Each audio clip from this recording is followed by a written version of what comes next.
Welcome everyone to the Untold Stories of India.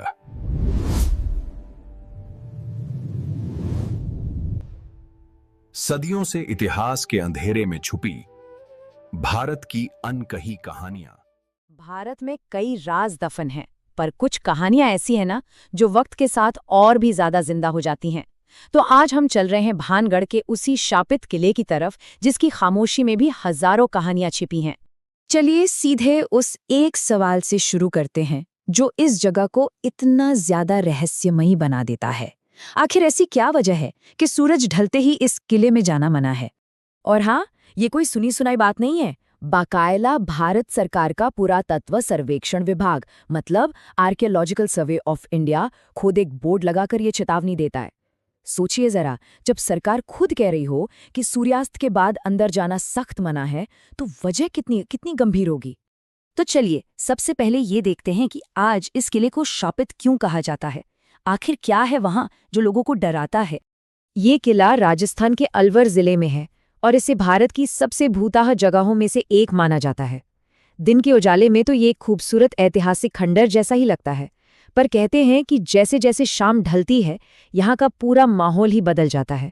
जो लोग यहाँ गए हैं वो अक्सर अजीब अजीब बातें बताते हैं। कुछ कहते हैं कि उन्हें अचानक से परछाइयाँ चलती हुई दिखती हैं, तो किसी को लगता है जैसे कोई घुंघरू पहने चल रहा हो, या किसी के कदमों की आहट सुनाई देती है। कई लोगों ने तो ये भी दावा किया है कि उनके कानों में कोई फुसफुसाया, जबकि आसपास कोई था ही नहीं। लेकिन सवाल तो यही है कि ये सब शुरू कहाँ से हुआ? क्या है इस किले के वीरान होने की असली कहानी? इस पूरी कहानी की जड़ें जुड़ी हैं सदियों पुरानी एक दास्तान से। एक ऐसी दास्तान जिसके दो मेन किरदार थे, एक बेहद खूबसूरत राजकुमारी और एक तांत्रिक जो काला जादू जानता था। चलिए जरा समय में पीछे चलते हैं, करीब 400 साल पहले। तब भानगढ़ एक बहुत ही खुशहाल और सुंदर शहर हुआ करता था।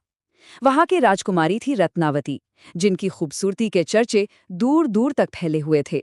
और उसी राज्य में रहता था सिंघिया नाम का एक तांत्रिक, जो राजकुमारी रत्नावती पर मोहित हो गया। अब सिंघिया ये बात अच्छी तरह जानता था कि राजकुमारी रत्नावती और उसमें जमीन आसमान का फर्क है। वो उससे शादी के लिए कभी हाँ नहीं कहेंगी। और बस यहीं से उसके दिमाग में एक खतरनाक साजिश ने जन्म लिया।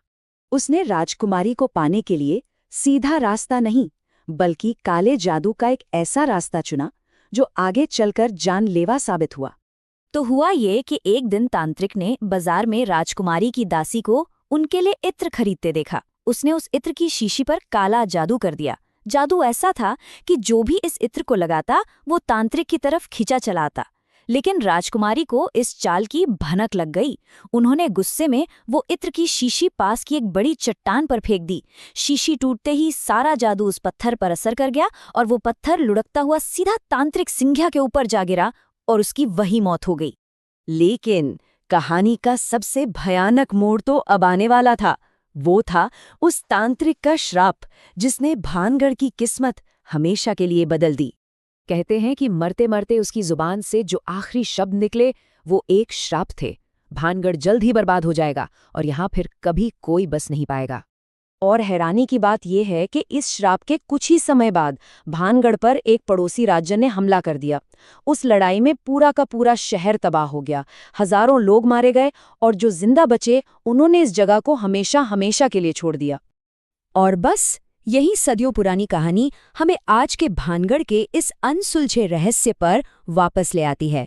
तो जरा सोचिए, एक तरफ है 400 साल पुरानी एक कहानी, एक फलता फूलता शहर, एक राजकुमारी और एक तांत्रिक का श्राप, और दूसरी तरफ है आज की हकीकत, एक वीरान पड़ा खंडर, परछाइयों और फुसफुसाहटों की रिपोर्ट और रात में एंट्री पर सरकारी पाबंदी।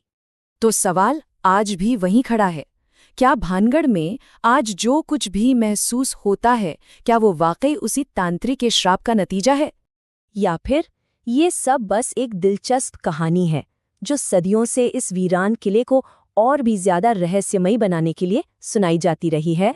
सच चाहे जो भी हो, भानगढ़ के किले का ये रहस्य आज भी एक अनसुलझा सवाल ही बना हुआ है। भारत की ऐसी ही अनकही और रोचक कहानियां सुनने के लिए हमारे चैनल को लाइक करें, सब्सक्राइब करें, शेयर करें और अपनी राय कमेंट में जरूर लिखें।